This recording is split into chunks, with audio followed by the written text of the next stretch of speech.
Sports Fantasies with Miller and McCarty. Welcome back. Sports Fantasies with Miller and McCarty, jumping into catching. Catcher's the most underrated position in fantasy baseball. Even though most of us are going to be starting guys that are averaging like 2.56, that's fine. We're still going to do it. It's what the fans want. The fans want more rankings. More rankings, more results. If you say so. So, with all that said, McCarty, who's the first pick in the catcher mock draft? I've really tried to get out of this segment, but here we are. First off the board, Dynasty, give me Adley Rutschman, 26 from that talented Baltimore team. A little older than I thought when I was looking at this, but and possibly a better real-life hitter than fantasy. But look, as far as catchers go, I think you got to go with him, number one. Pretty safe for 20-plus homers and decent average. Yeah, I mean, I can't fault that. I'm a little surprised you didn't go with the next guy on most lists, and that's Will Smith from your Dodgers. A little more power than Adley. Hits for a decent average. Plays in a Dodgers lineup that is most years going to be stacked top to bottom. I mean, they have Shohei Ohtani for $2 million. So, Adley Rutschman followed by Will Smith. Where do we go number 3? Number 3, a guy that I like a lot with the Brewers, William Contreras, 26 years old. Last year, 17 home runs, 6 stolen bases, 290 average, career best contact rates.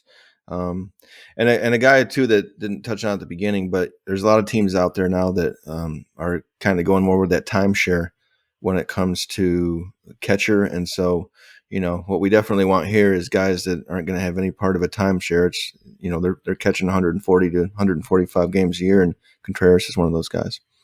Do you think he ends up being better than his brother? I don't know. His brother is pretty good. We'll see. Time will tell. But depending on how your scoring settings are in your league, Contreras was the number 1 scoring catcher last year in a lot of leagues. Again, depending on how your scoring goes. Yeah, he was 1 or 2 in just about all of them that I was looking at. So I guess with the 4th pick here, I'm going to go potential and go Francisco Alvarez from the Mets. 22 years old, played last year, struggled, which is to be expected. Catchers sometimes take a little bit longer to catch on to the game than most other positions. That's what made someone like Joe Mauer so great. Looks like he's going to be a first ballot Hall of Famer that gets announced tomorrow. But, I mean, he came in as a 20-year-old and he was hitting 300 out of the gate. So hopefully Alvarez figures it out. He has some power. I don't believe he has much speed, but that's fine. I don't need stolen bases from my catcher.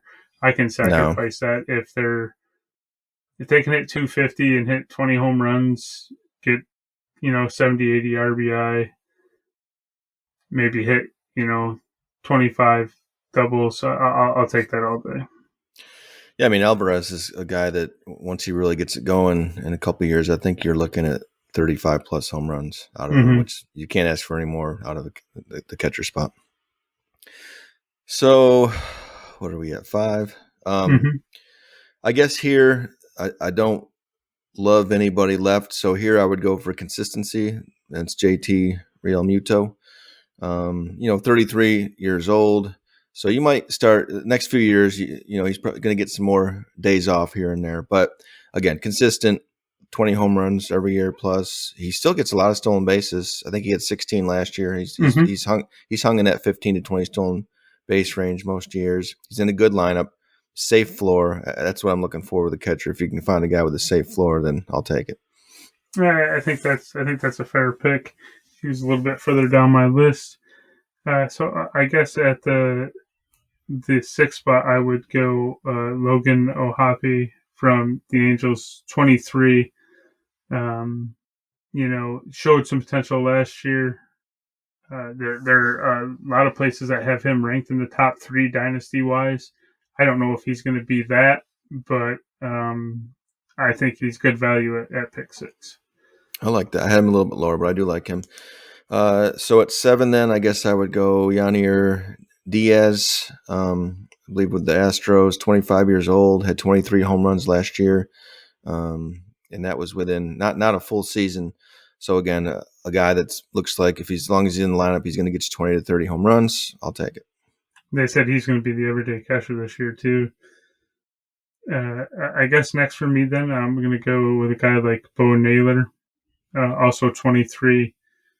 Has a pretty good power rating and potential. Another guy that is in a young lineup that's going to get opportunities. So I think Naylor is fine at 8. That's fair. At 9, then this isn't the sexiest of picks, but you've been taking Braves through all of our rankings. So give me one, Sean Murphy, 29 years old. He's not going to light it up, but again, he's in a good lineup. He's going to hit home runs and have decent average, and we've talked about it a couple of times. But if you can give me that, then you can be my catcher. All right, and for me, I'll finish this out with an old Dodgers prospect who now plays for the Nationals, Keibert Ruiz. Still in his early to mid 20s. I want to say he's 24. A guy that has 4-tool potential. And I think that Nationals team could end up being kind of exciting too. Of course, they play in the East, so record-wise, they might not be great, but doesn't mean the lineup still can't be fun to watch. Yeah, a lot of young talent for sure. Was there anyone on your list that we didn't talk about? Are you guys having a killer time? Oh, man, this was my favorite segment of the night. No, I don't have anybody left on my list. That's all that I'm listed out. Cal Raleigh was the one guy left on my list. Little bit lower ceiling, but probably higher floor, a little safer. Guy that's going to just be consistent, do the same things.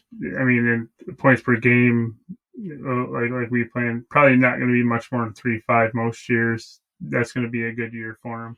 But at the catch position, 3.5 is fine. Yeah, absolutely. What about your top prospect here?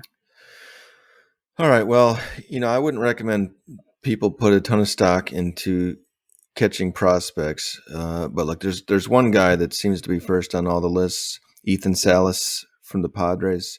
You're going to have to wait a while, or maybe not. He has been tearing it up. He's 17 years old. But look, he played Double-A last year. So he's 16 years old, played Double-A for the Padres, and did okay. I just think it's amazing that there's a 16-year-old catching at Double-A, but he's being projected as possibly the greatest catcher of all time, both defensively and offensively. So if you're gonna go out and get a catcher prospect, he sounds like he's probably the one to get. He was the other prospect that almost made my top 10 list, and probably should have, just because catcher is so terrible anyways. Right. He probably should have been drafted by one of us in that draft, maybe as high as 3. So since you talked about Salas, I'll talk about my second guy. That's Harry Ford from the Mariners. Another guy that has 3 or 4 tool potential. I want to say he is also in his early 20s. He is. Mm-hmm. And, again, being that this is catching talk, probably not the most exciting talk, but a guy that I could see kind of in that Cal Raleigh, realm, where he might not have as high a ceiling as somebody like Salas, but his floor is going to be higher, and he's probably going to be consistent, that 3.3 to 3.7. He's got some speed too. He's a potential 20 stolen base per year kind of guy, so that helps as well. Absolutely. Yeah, I had him on my list. So then the last prospect I had was Sam Basallo. Not sure if that's how you say his name. Again, an Orioles prospect, because why not? Only concern I have there, of course, you've already got Adley Rutschman, who I just took number 1 at the catcher position. So does Basallo have to move somewhere to get play? I don't know. Huge power upside there. Last season, 18 years old.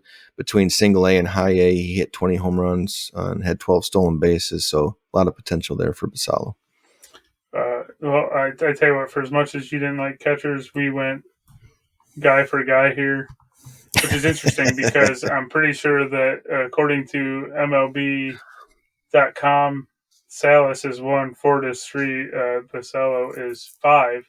So we skipped 2 and 4. I can't even tell you who they are because it wasn't part of my research. My research was to find the top 3 prospects that I like.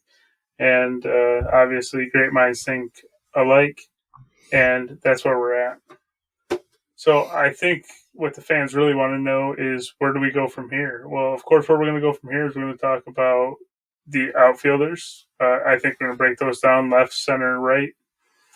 And then, of course, starting pitching. And then I don't know exactly how we'll do relief pitching. I mean, in my mind, you could do relief pitching and closers separate because there are more and more leagues that are starting to value those middle reliever setup guys. But that's something that we can talk about and figure out before we... I did the catching segment. I draw the line at a top 10 middle relief dynasty player. That's where I really have to draw a line there. That's I'm okay. fair. If you want to lump them in with closers, I'm okay with that. We can go that route. But yeah, okay, so we're drafting 20 relief pitchers instead of 10. Sure. Yeah. Okay. Whatever. Kidding, of course. But no, I mean, I'm really excited about where this show can go. Sure, pretty soon we'll have 1/100th of the views of, someone like your daughter's video. So no problem. Sounds good, man.